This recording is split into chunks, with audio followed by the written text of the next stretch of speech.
Well, good afternoon, everybody. Thank you for joining us for our final presentation in the One Water Perspective Spring webinar series. We're concluding part one of the series today with a presentation from Greg Fisher, member of the UN Colorado Front Range Stakeholder Advisory Committee. We will be in touch with details for our next installment later this summer. Webinar details are always available on the Urban Water Innovation Network website and are also posted to our UN calendar, both of which are accessible from the homepage. We're continuing to record the webinars and posting them to our YouTube channel, and a link will be disseminated as soon as it's available. And for those of you who are new to our series, just a couple housekeeping items. First, all of you have actually entered muted, so please enter your questions in the chat queue. I'll be monitoring those throughout the presentation, and barring any technical difficulties, I'll try to turn your mic on at the end of the presentation so you can ask Greg directly and we can have a fruitful discussion at the end. And with that, I am excited to introduce our presenter for today. Greg Fisher is the manager of demand planning for Denver Water. He is responsible for water use forecasting, planning for Denver Water's conservation program, and prioritizing the utility's long-term capital plan. He is responsible for drought planning and drought response efforts. In his 20 years at Denver Water, he has also served as budget manager and rate analyst in the finance division. Fisher is past chair of the Colorado Water Resources and Power Development Authority, the entity that manages the state's revolving fund for water and wastewater projects. And with that, I am going to go ahead and turn the driver's seat over to Greg. Thank you very much for tuning in today, everybody. Thanks, Sarah. Hi, everyone. Very excited to give you a little bit of information about what Denver Water's been doing in the world of One Water. Don't know who is listening in, but we're pretty new to the One Water concept and world. So I want to give you some perspective on a utility that's really at the beginning points of One Water, but making some fast progress to boot. So just taking you a little bit of the outline of my presentation, I want to give you some background about Denver Water, show you a little bit of information about our water use. I think it's really important to understand as we think about One Water Solutions how that plays against water use.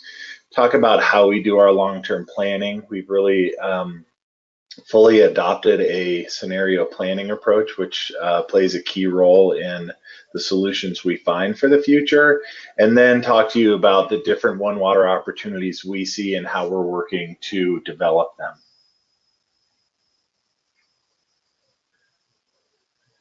So Denver Water actually is turning 100 this year. We were established in 1918. We are governed by a 5-member board who are appointed by the mayor of Denver. So it is a non-elected board, which in our opinion provides a lot of advantages to keep water a pretty apolitical topic and subject in the city of Denver. We have a massive watershed area, about 4,000 square miles in the center mountains of Colorado. We have 1,100 employees, and it is a big system. So we serve about 350 square miles in our service area. We serve not only the entire city and county of Denver, but also neighboring suburbs such as Littleton, Lakewood, Greenwood Village, and Cherry Hill. So about half of our customers are in the city of Denver and half of our customers are outside the city of Denver. Our service, just to give you a little bit of context, relatively efficient use of land in the state of Colorado. That orange square right in the middle, this is a outline of the state of Colorado, is our service area. So if anybody, whoever's from Colorado, will notice this little flagpole annex, which is our international airport. And then Denver's down here, and these suburbs are at the lower end of our service area. So we serve about a quarter of the state's population in that area. It is less than 1% of the land area in Colorado, and we only use less than 2% of the available water in Colorado. So very efficient use of water and land. We have three major collection systems in our service area. So our largest is our South Platte system. So we have a series of reservoirs going down the South Platte River into our reservoirs at the top, and then at the very bottom is our Strontia Springs Reservoir, which is essentially our forebay to our two major treatment plants, Foothills Treatment Plant and Marston Treatment Plant. Those are fed by our South Platte system. Also fed into our South Platte system is our Dillon Reservoir or Blue River system. So Dillon Reservoir, for those of you who have gone skiing on I-70, you probably have driven by Dillon Reservoir. That's a Denver water reservoir. And we have a 26-mile long tunnel through the mountains called Roberts Tunnel. It dumps water out into the North Fork of the South Platte and ultimately ends up at Strontia Spring Reservoir as well. A separate system is our Moffett collection system. So this collects water from the Fraser River and the other tributaries of the Fraser. And the Fraser River, by the way, is a tributary of the Colorado River. And those go through a water pipe, which is in a tunnel adjacent to the one where, if you've ever taken the ski train from Denver to Winter Park, it is the same tunnel and same route that the water goes through. So pretty interesting. That ultimately gets fed into our Gross Reservoir, which then feeds our Moffett treatment plant. So 3 drinking water plants in our system, and then we opened a recycled water plant in 2004, which feeds non-potable uses, mostly irrigation and some industrial uses.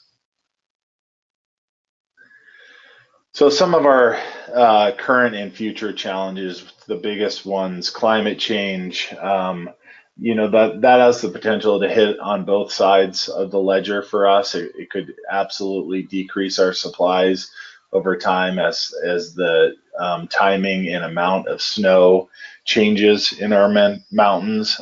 It could also cause us to use more water as plants need more water, and we're looking to reduce the ambient temperature around our houses and buildings. That could lead to more landscaping and trees. So that's something that really could be a major impact to all of us. Growth, of course, is because we don't serve the entire region. It's one of the big questions for us is how and where that growth will happen in the Denver area. Will it continue to be dense? Over the last 3 years, we've increased our service area population by 100,000 people. So essentially the size of Boulder has been added to our service area in 3 years. Tremendous density happening in Denver. Anybody living there or who has been there, it's hard to look around and not see a crane, or 5 cranes for that matter. So big question for us is how we grow and where we grow in the Denver metro area. And then of course the Colorado River. Half of our water supplies come from the Colorado River, from those trans-mountain diversions that I described in a previous slide. The Colorado River obviously is a major source for all of the Western U.S. I think it supports about 35 million people. So anything that happens in Colorado or all the way down the Colorado River will have an impact on us. So all of those issues are important to us. So our treatment and distribution, you can see another, this is the map. Here's Denver International Airport. In the gray is the city of Denver. In the lighter green are the suburbs that we serve. I already pointed out that our treatment plants, Foothills to the south, Marston in the middle, and then Moffett to the north. That's our backbone distribution system. So we have 3 feeds throughout our system, which is a tremendous asset for our system and adds to a great reliability in terms of serving our customers without interruption. So from a water use standpoint, I think most communities will show something like this, that in this decade, what we're seeing is far hotter years. In the last 6 years, we're seeing some of the hotter years we've ever seen. Some are wetter, so that's the big question in the Rocky Mountain region. We know we're going to get hotter. We don't know whether or not we're going to get wetter or drier or just stay the same. So you can see a plot. This plot shows hotter than average and wetter than average going up. So we've had much hotter years in recent years. The very interesting thing here is that water use has not increased due to that weather. So I talked about the threat of climate change increasing water use. Our experience so far is that it is not increasing water use, and our customers are really doing an amazing job of using the weather. So when it rains, their sprinkler systems go off. 15 years ago, you would not see that at all, that people would just water right through any rain event. So doing a much better job of being efficient. Per capita water use, again, I think this is a phenomenon that isn't unique to Denver. I think across the country, maybe even in the world, we're seeing similar slopes of per capita water use going down. And I'll describe why this is happening. I think we have a few reasons. One of those is just a cultural, how people use water outside, what values they have in terms of landscapes. And people are really moving to more native landscapes in Colorado and less bluegrass. One of the big drivers of this is customer attitudes. And so we asked a couple of years ago, what drives our customers to use water? And one of the biggest correlations we saw is people's views of the scarcity of water. So you can see here that the vast majority of our customers believe that water is either somewhat scarce now or very scarce right now, and that very few people think water isn't scarce in Denver and in Colorado. Another driver, so we ask ourselves whether or not people may return to their practices of, around 2000, people were using a lot more water outside. And one big question is whether they'll ever return to those patterns. So we ask whether or not they believe water is going to become more scarce or stay the same in the future. And again, the vast majority believe either water conditions will stay the same, but far more people believe that water is going to become more scarce. So for us as social scientists, we believe that that won't lead people to use more water. It's likely going to lead them to use less water if they believe water is going to become more scarce. We're all going to have to pay attention to that. So that it's something, those types of questions we will check in on every 3 or 4 years to see how those attitudes change over time. And it's really key to us in our scenario planning to see what path we're really on in terms of our water use future.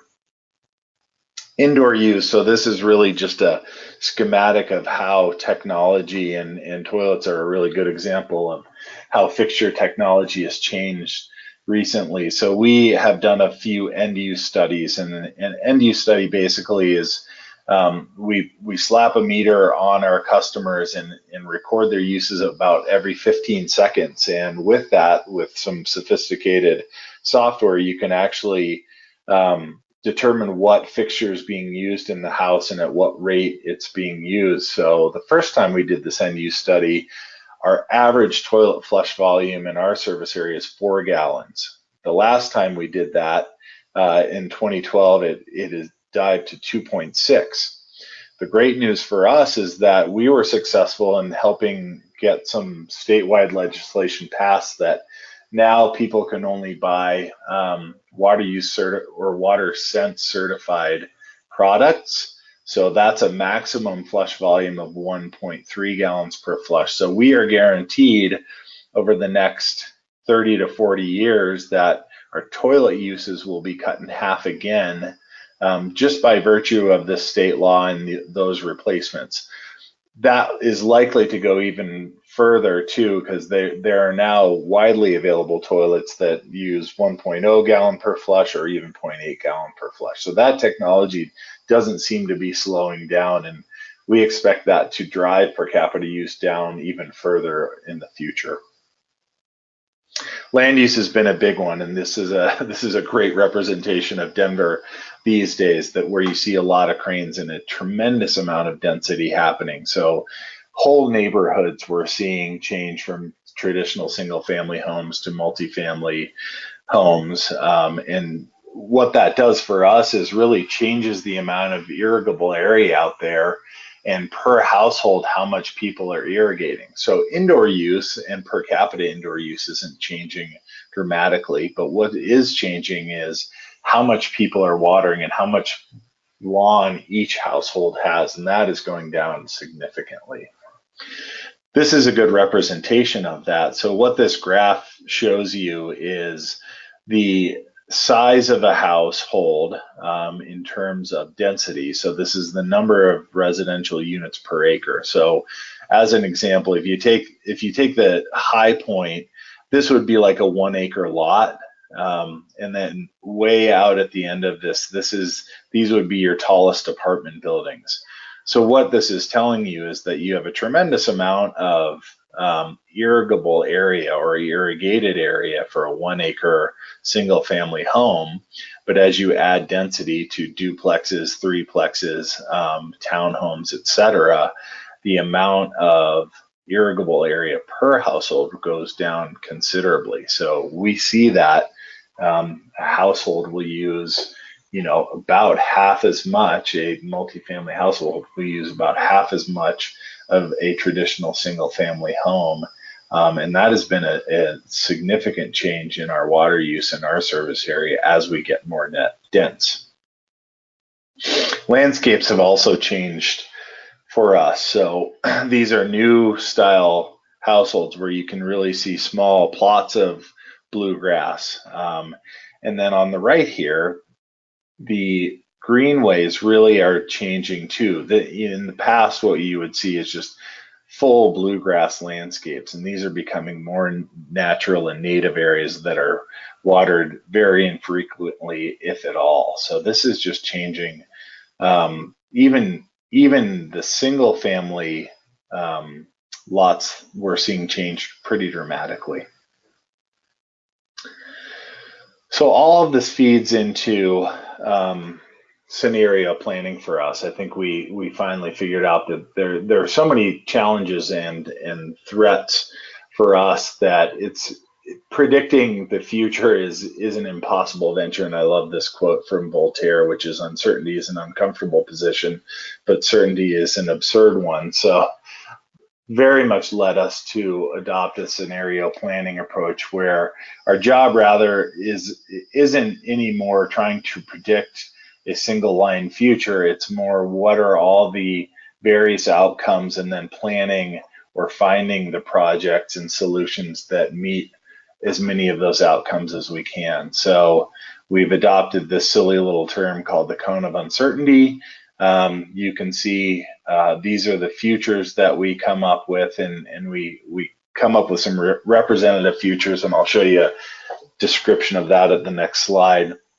So we look out, we have a planning horizon of about 50 years, and just try to imagine all the things that can happen. And we have some particular things that drive the water industry, at least in Colorado, that we look for.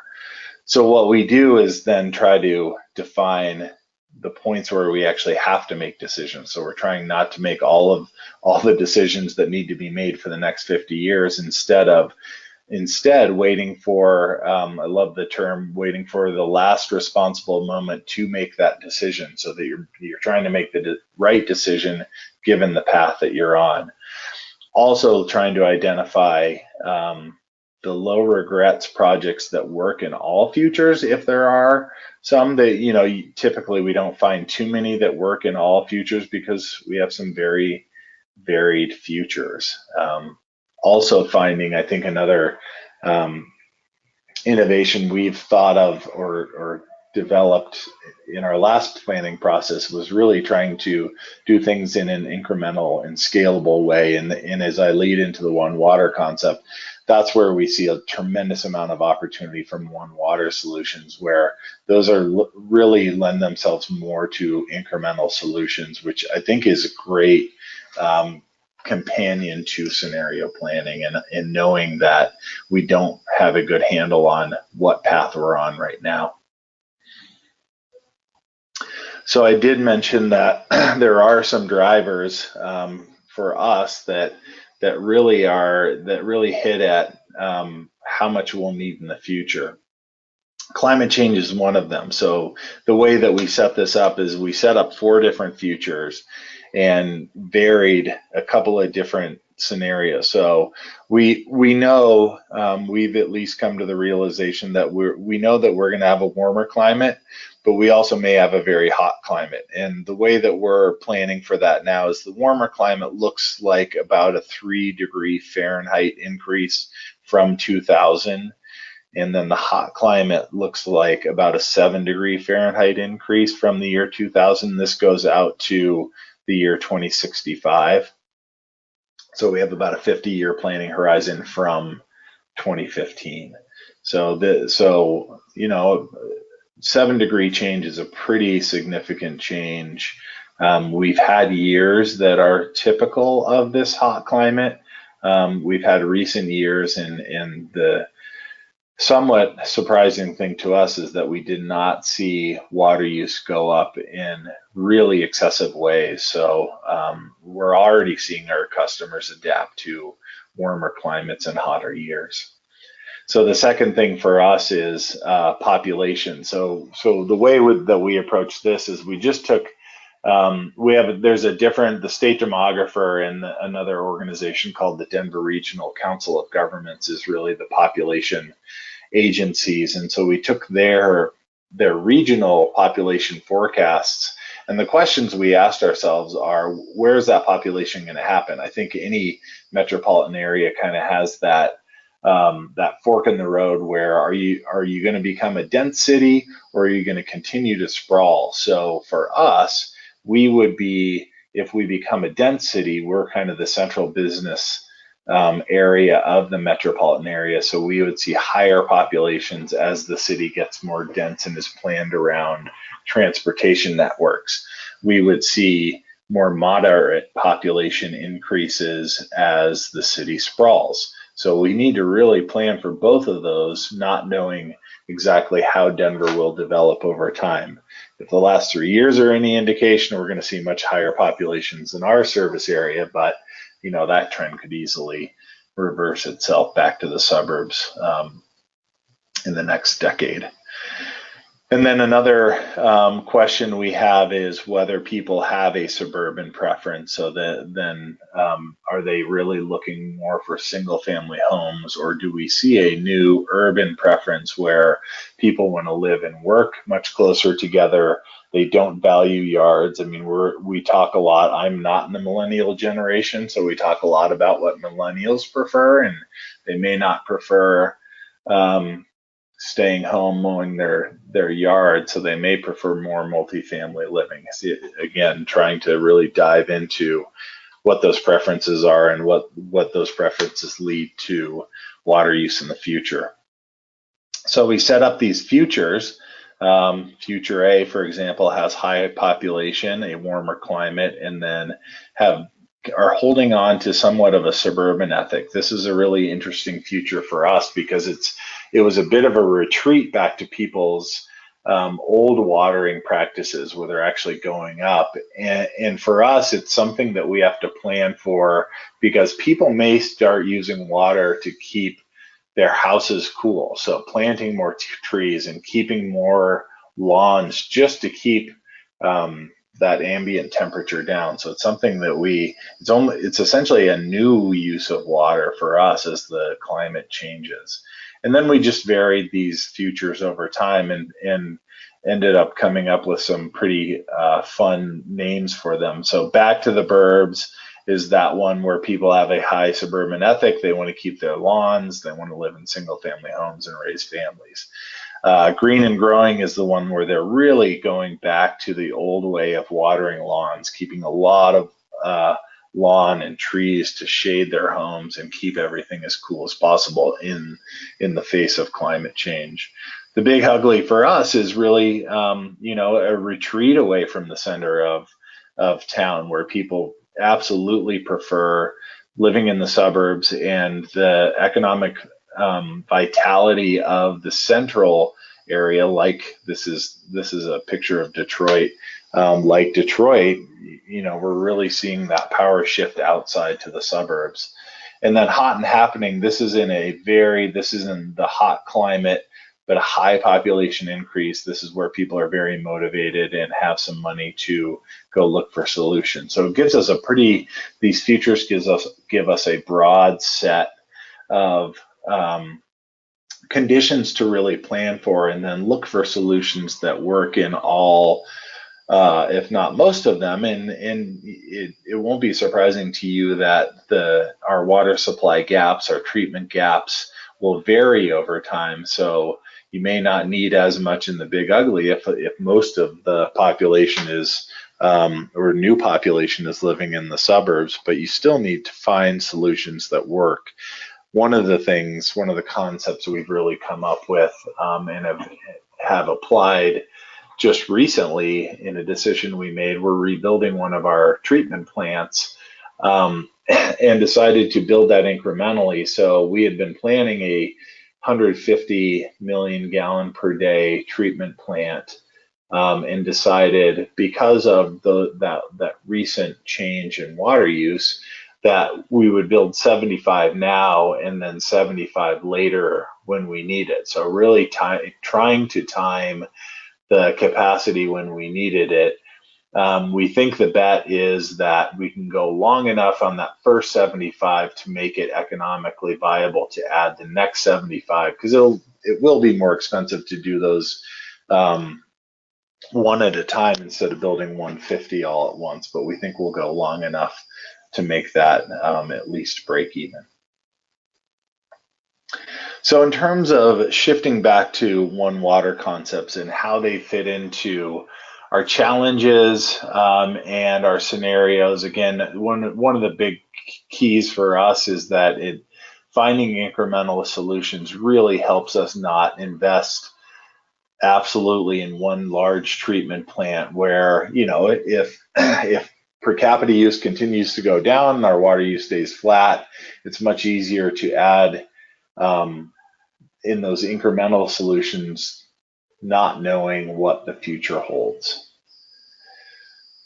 So the Denver water system, just to go back to that a little bit, from a Colorado water rights perspective, all of our Trans Mountain diversion, so this is all the water that's taken from the west slope or the west side of the Continental Divide, is legally required that we reuse that water.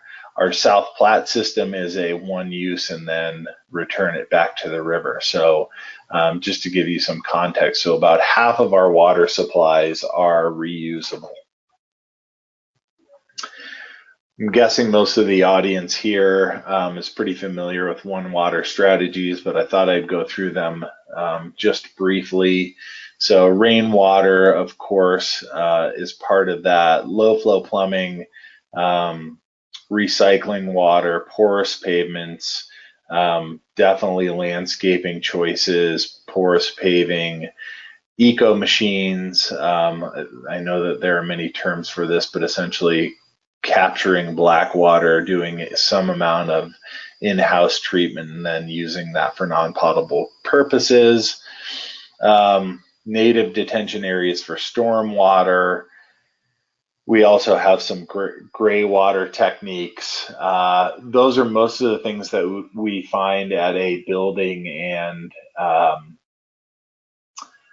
campus scale. And I want to talk to you about different scales that we've identified. We're really starting to think about these things in different ways.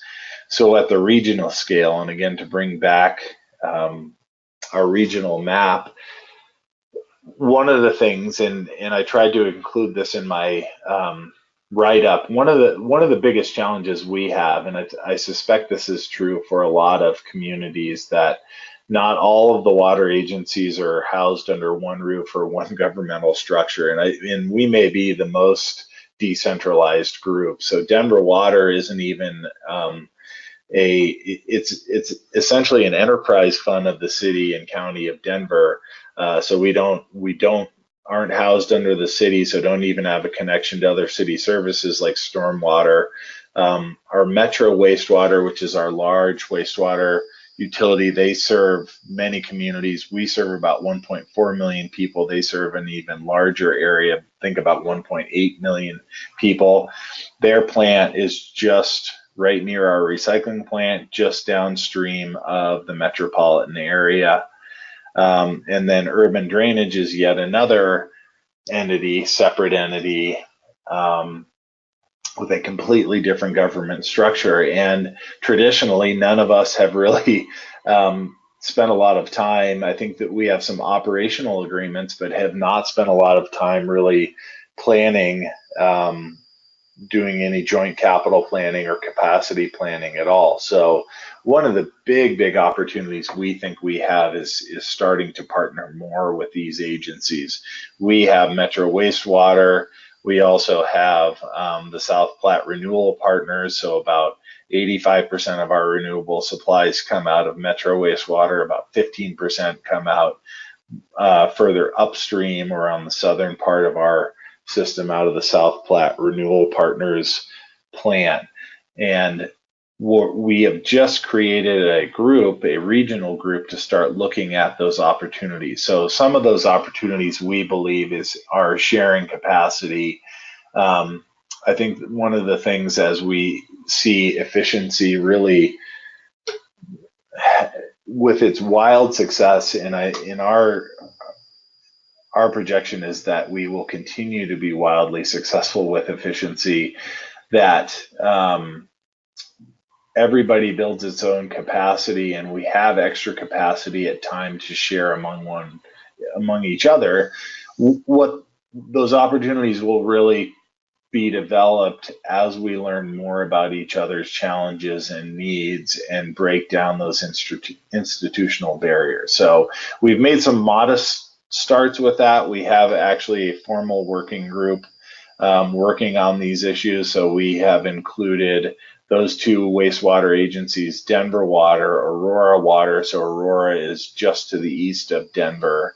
The South Metro Water Authority, so they are a collection of 11 water providers in Douglas County at the southern part of the system. So really trying to take, and there are many others that we need to include, but it's always a challenge managing the number or the size of the group. So taking a regional look at all the capacity we have, all the needs and challenges, they're immediately we get the indication that there are some partnerships and cooperative projects that we could pursue to the benefit of our collective customers. So as I mentioned, capacity sharing, coordinated planning, we all have some pretty major capital improvement plans and planning going on right now, and really trying to find those opportunities before we get too far down the road, building, maintaining, or rebuilding our own capacities. As I said before, separate institutions, we certainly, at least in Colorado, I think we have some challenges. So the reason why I think we have been separate is that water quantities and water qualities are regulated in two very different ways. What we're finding is that the one water opportunities, just from a water quantity aspect, are not very economical. So we have to pair those benefits with water quality benefits that a wastewater agency or a stormwater agency would derive. So pairing those two really becomes a lot more economical. There are some regulatory challenges to get projects like that through, and we're building our campus very intentionally, as our CEO says, to be the tip of the spear to help some of those regulations evolve to allow for it.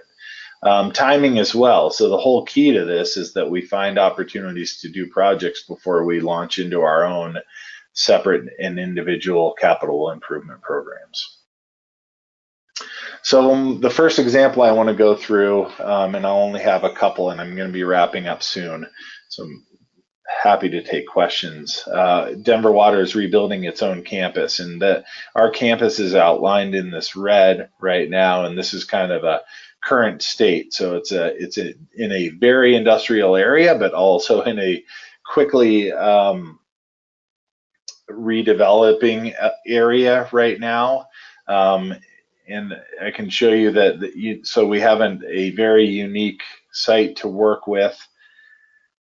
This is what's being built right now. We've been under construction for about 2 years, so most of this end of campus has been completed.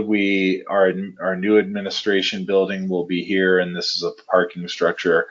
But what we wanted to do is really start leading the charge of these one water solutions. So in our administration building, we will have an eco machine that takes our gray and black water, treats it through natural biological filters, and then we'll use it to irrigate the adjacent grounds.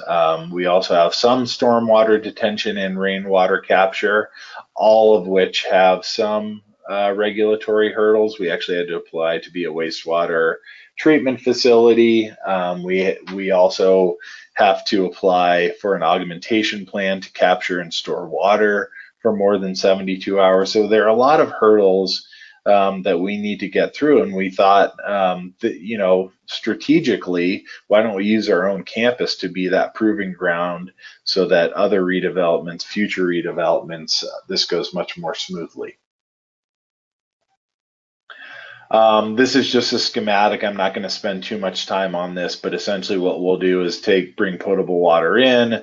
The black and gray water used in the building, in our cafeteria and bathrooms, etc., go to this storage or this eco machine where it's filtered and then stored down here to be used for irrigation outside. We will just, in the winter when we're not irrigating, we'll just discharge it to the sewer, but in time we may be able to use it inside to flush toilets. That is not an approved use right now. Rainwater capture, the same sort of concept. I think I'm guessing everybody on this webinar is familiar with that. So another district scale example, the National Western. So this is the area that hosts our stock show every year. Really popular event. It draws about 600,000 people in 3 weeks to it. It's undergoing about an $800 million redevelopment. Denver Water is partnering with that group. We're rebuilding our water quality lab. So there's some really special things about National Western that drew us to this. This is very close to our recycling plant and Metro wastewater. So this really, in the future, probably becomes more of the center of water as we make more use of our reusable supplies. This will become a very important geographical point. It also, from a philosophical place, this is an opportunity for us to really create a much deeper connection with the rural community. So we're an urban water provider. We have no agriculture in our water uses, and then there's a big the agricultural and ranching communities are drawn to this. So this is our opportunity to really strengthen that relationship in the future. So they are also pursuing, really being led by Colorado State University, which is another major partner in this redevelopment, pursuing a one water campus and really looking at recycled water, non-potable water, and where those things can be used. I think we're even planning on bringing some recycled water into the building we'll be sharing with CSU to prove up some of those one water concepts. So some of the things that they worked through were really trying to build this site so that it allows for changes. So as those regulations change and more things are allowed, so non-potable sources being used for toilet flushing and other things, trying to future-proof these buildings. So one example of that is that they're just doing, they're designing the buildings in a way that you have a single chase for all the toilets. So a single pipe connection that could be just hooked up to recycled water or another non-potable source in the future, so that you really are eliminating the cross connection issues and can retrofit very easily. So really thinking through all the water uses and sources on that site, thinking about what policy and regulations we face now, but may change in the future. Thinking about the unique site constraints at National Western has been interesting. It's right next to the river. It is also in a very challenged site in terms of soils. So really understanding what opportunities we have with groundwater or not is important. One key for us is really making sure the water use is as efficient as it can be, because we certainly don't want to hook up more sources than we need. So really getting the most efficient fixtures that we can in there. And then again, finding the intersection of benefits for water quantities and qualities and green infrastructure and other one water solutions is such a key for us to be able to pursue these new one water concepts. So just a small schematic, and I'm just putting this up here, not necessarily to talk through, but this will give you a sense of what that living system could be at National Western. I think it's a great schematic, similar to the one that the Water Research Foundation put out in its One Water booklet, but I think it's just a great way to depict how we're trying to use or maximize all the water available to us on any given site. So with that, I think that was a relatively quick overview of what we're trying to do. We have a long road to go in terms of employing these one water concepts. We are very much in a pilot, trying to pursue pilots and working with those different water agencies to find the right pilots and the right new developments that want to partner with us. So we're excited for the next 5 years to really start proving some of these things up. With that, I'm happy to take some questions. Great. Thank you so much, Greg. When is construction planned to kind of be wrapped up at your Denver Water campus? We expect to be moving into our new administration building October and November of next year. So I think we are seeing the light at the end of the tunnel. Oh, that's so exciting. Will you guys be doing like tours or making it kind of a learning site for people? Yes, I think we absolutely will be, and I think we're going to be so excited to show it off. Denver Water has always hosted a lot of outside meetings, and we don't anymore because parking is such a challenge because of construction. So I think we're going to be really happy to show this off and take as many people through it as they want. Great. I'm excited to see the finished product there.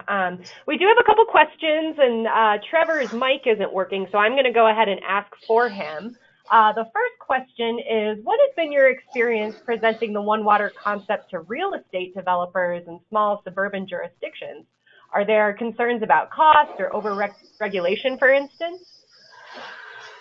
That's a good question. I haven't had much direct experience with that. I can tell you some of the people we've talked to. Yeah, I mean regulations, and I think this is why we're taking this a little bit slowly, and we're trying to be the proving ground on our campus. It gets messy in a hurry how you try to pair water quantity benefits with water quality benefits. Developers, I think my experience is what they immediately hear is slow down, which is not something they want to do. So I am encouraged that we are talking to a few developers who are considering redevelopments that are interested in this. So I think that's really good news. But I also understand the perspective that if this is going to slow them down in any significant way, I can understand why they would be reluctant to sign on. Okay, and then the follow-up question from Trevor is, what hurdles or barriers do you foresee in expanding ideas like the One Water concept in rural or under-resourced areas? Yeah, good question. I don't have much experience in rural areas. I think I'll tell you that, and this may be a hurdle that we have that may translate more into the rural areas, is really finding those co-benefits. So it just, many of these solutions right now are not economically viable just on the water quantity. So you have to be able to solve for water quality improvements and water quantity. I think that may be something that's just as much of a challenge in a rural area. I think scale is also a big deal. So you probably saw me, I focused more on our regional opportunities and even district opportunities. Building by building, we don't, that's going to be a harder thing to actually make work from the economic standpoint. We think district scale stuff may be our best opportunity, and even regional scale. So that may be another barrier from a rural standpoint, that if you don't have these big district redevelopments, the opportunities may be harder to find. Great, thank you. Jennifer, who's part of our UN group, is wondering if you could go back to the pie chart slide on the National Western Center and maybe just touch on what those represent. Yes, thank you. I kind of see if I'm going to see if I can get back to that. Yes. Yeah, thanks. I kind of glossed over that. So these are essentially the buildings or the uses on the campus, and I need to orient myself quickly. So the purple are potable uses, and the green is non-potable uses. So where you see green, you probably have a lot more landscape, and where you see purple, it's more indoor uses. So what we're really trying to do is say, okay, if we're going to bring our recycled water onto the site, where are all those non-potable uses, and then where are the potable uses? And then as that future proofing, I mean, the whole key, if we have a really flexible site, you would be able to reduce your potable use over time and substitute that for non-potable sources as those regulations evolve. I hope that answers it. Yeah, she has a follow-up. She's asking, what total water demand does the whole facility represent? Oh, that's a great question. I don't think I'll look. I don't have that on the top of my head right now. And frankly, they basically haven't even started horizontal development of this site. So this is still really, I would say, rough numbers, and their design isn't even finalized yet. So anything I would give you, which I'm happy to share, but anything I would give you is probably likely to change as their design progresses. Okay, no problem. I'm going to see if I can turn on Doug's microphone. This may or may not work. Hey, Doug, are you there? Here, can you hear me? We can. Why don't you go ahead and ask your question directly? Okay, Greg, I was interested in your future water demand projections. You had a climate change factor relating to temperature, I think, or heat. But I'm wondering how you are factoring in your estimates of future changes in precipitation, or kind of the traditional supply side of the equation. Yeah, so that's a great question. I'm going to come back, and I'm guessing this isn't even worthwhile, but it's a great question. So we are, because I'm the manager of demand planning, I'm going to usually talk to you more about demand. So we very much are folding climate change into our demand estimates. the supply side is doing the exact same thing and doing a tremendous amount of modeling on what the effects of climate change can do. In that, the significant potential for decreases in supply, double-digit decreases, 20% decrease in our yield numbers, potential with climate change. So they are doing that modeling, and at least not. I always try to be clear, not necessarily projections, but more scenarios.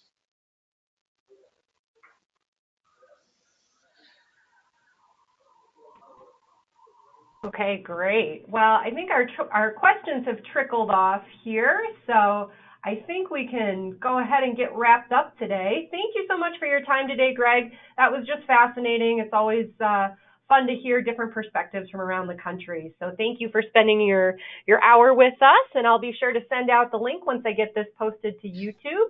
And I'll also be sending out more details for the second installment of our series later this summer once we get the schedule finalized. Thanks for tuning in, everybody. Have a wonderful day. Thanks, Sarah.